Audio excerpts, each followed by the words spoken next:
చేస్తున్నది. ఈ రాష్ట్ర ప్రభుత్వం చేస్తున్న ప్రయత్నం తెలంగాణ రైజింగ్ 2047 విజన్ డాక్యుమెంట్ని డిసెంబర్ 9, 2025 నాడు తెలంగాణ జాతికి అంకితం చేయడం జరుగుతుంది అని చెప్పి నేను ఈ సందర్భంగా మిత్రులందరికీ సవినయంగా తెలియజేస్తున్నాను.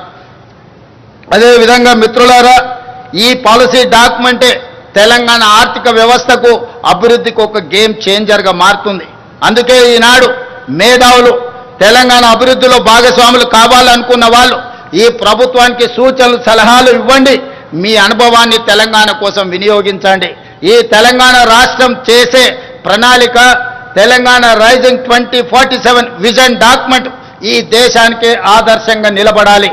ఈరోజు నీతి ఆయోగ్ కావచ్చు, ప్రధానమంత్రి సమావేశాలలో తెలంగాణ రాష్ట్ర ప్రభుత్వం తరఫున నేను మా ఉప ముఖ్యమంత్రి గారు ఈ అంశాలను ప్రస్తావించినప్పుడు కేంద్ర ప్రభుత్వం కూడా ఆసక్తిగా వినడం జరిగింది.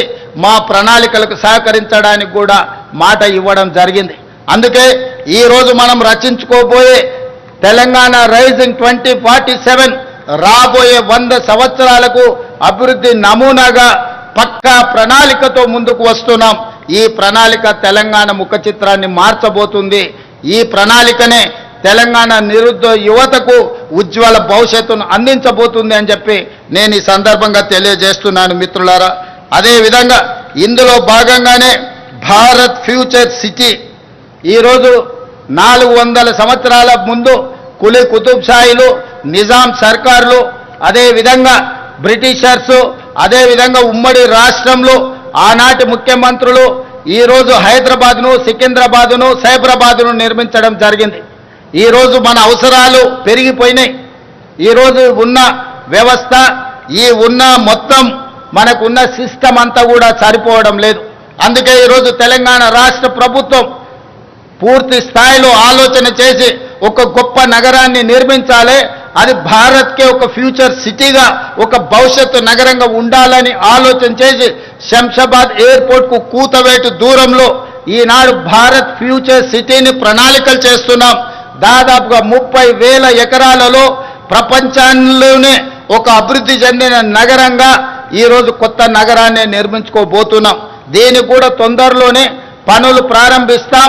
వాటన్నిటి కూడా ప్రణాళికలు సిద్ధమైనవి. కొంతమంది అక్కడి ప్రాంత రైతులను, ఆ ప్రాంత ప్రజలను రెచ్చగొట్టాలన్న ఆలోచన చేస్తారు.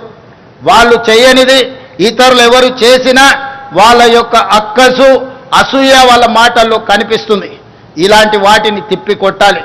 ఒక గొప్ప నగరాన్ని నిర్మించుకునే అవకాశం ఈ తెలంగాణ రాష్ట్ర ప్రజలకు దక్కింది. అందుకే భారత్ ఫ్యూచర్ సిటీ నిర్మాణంలో ఆ ప్రాంత రైతులు కానీ, ఆ ప్రాంత ప్రజాప్రతినిధులు అందరూ కలిసి రావాలి. వాళ్ళందరికీ అవగాహన కల్పించే కార్యక్రమాన్ని కూడా రాష్ట్ర ప్రభుత్వం తీసుకుంటుంది. రేపు భవిష్యత్తు నగరం ప్రపంచానికే వేదిక కాబోతుంది. పెట్టుబడులకు కానీ, సాంకేతిక నైపుణ్యాన్ని కానీ, అభివృద్ధి ప్రణాళికలకు అదొక వేదిక కాబోతుంది. ఇది తెలంగాణ రాష్ట్ర ఆదాయాన్ని పెంచడమే కాకుండా తెలంగాణ రాష్ట్రాన్ని ఆర్థిక రంగంలో నిలదొక్కునేలా చేసి ఒక ధనిక రాష్ట్రంగా తెలంగాణను తీర్చిదిద్దే అవకాశం ఉంది. దానికి కూడా మీరందరి సహకారం ఉండాలి, ప్రజలకు అవగాహన కల్పించాలి అని చెప్పి మన వాళ్ళందరినీ, ప్రజాప్రతినిధులను, ప్రజా సంఘాలను కూడా నేను రిక్వెస్ట్ చేస్తున్నాను. దానికి రీజనల్ రింగ్ రోడ్డు అభివృద్ధికి రాచమార్గంగా బారబోతుంది. ఈరోజు 160 కిలోమీటర్ల ఔటర్ రింగ్ రోడ్డు ఈరోజు మనకింత అభివృద్ధి తెచ్చిపెట్టింది.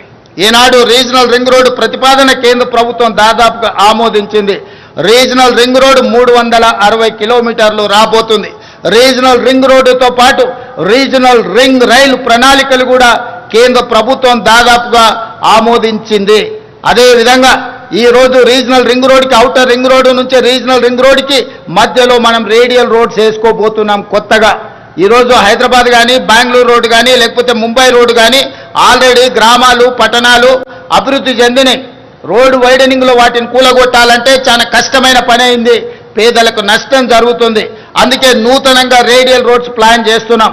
ఈనాడు మనము ఫ్యూచర్ సిటీ నుంచి ఒక రేడియల్ రోడ్, అదేవిధంగా బుద్వేల్ కోత్వాల్గూడ నుంచి ఈరోజు చందన్వాల్లి నుంచి కొడంగల్ వరకు ఇంకొక రేడియల్ రోడ్డుని ఈ రకంగా 10 నుంచి 12 రేడియల్ రోడ్స్ని ఔటర్ రింగ్ రోడ్డు నుంచి రీజనల్ రింగ్ రోడ్డుకు వేయదలుచుకున్నాం. ఇదే కాదు, ఈనాడు కేంద్ర ప్రభుత్వంతో మాట్లాడాను. బుల్లెట్ ట్రైన్ అంటే జనాలు జపాన్ గురించి జపాన్ వైపు చూస్తారు. జపాన్ తర్వాత నరేంద్ర మోడీ గారు గుజరాత్కు తీసుకెళ్ళారు. నేను అడిగిన ప్రధానమంత్రి గారిని, మాకు కూడా బుల్లెట్ ట్రైన్ కావాలి, సౌత్లో ఉండే నగరాల కనెక్టివిటీ పెరగాలని. మొన్న జరిగిన ప్రభుత్వ సమీక్షలో కేంద్ర ప్రభుత్వం నుంచి ప్రతినిధులు వచ్చిండ్రు. ఈనాడు ఫ్యూచర్ సిటీ నుంచి అమరావతి, అమరావతి నుంచి చెన్నైకి బుల్లెట్ ట్రైన్, అదేవిధంగా ఫ్యూచర్ సిటీ నుంచి బెంగళూరుకు బుల్లెట్ ట్రైన్, బెంగళూరు నుంచి చెన్నైకి బుల్లెట్ ట్రైన్ ప్రతిపాదనలు ఈరోజు మన ముందు ఉన్నాయి. భవిష్యత్తులో ఎక్స్ప్రెస్ గ్రీన్ఫీల్డ్ హైవేలే కాదు, వాటితో పాటు బుల్లెట్ ట్రైన్ కూడా ఈరోజు మనకు రాబోతుంది. ఇవన్నీ కూడా గ్రోత్ ఇంజన్లుగా మారబోతున్నాయి. అందుకే మనకు ఈరోజు తెలంగాణ అభివృద్ధి ప్రణాళిక ఒక గొప్పగా మనం ప్రయత్నం చేస్తున్నాం. వీటన్నిటిలో మీ అందరి సహకారం ఉండాలి. జపాన్, సింగపూర్ లాంటి దేశాలు అభివృద్ధి చెందినాయని మాట్లాడుతున్నాం. అభివృద్ధి చెందడానికి ప్రధాన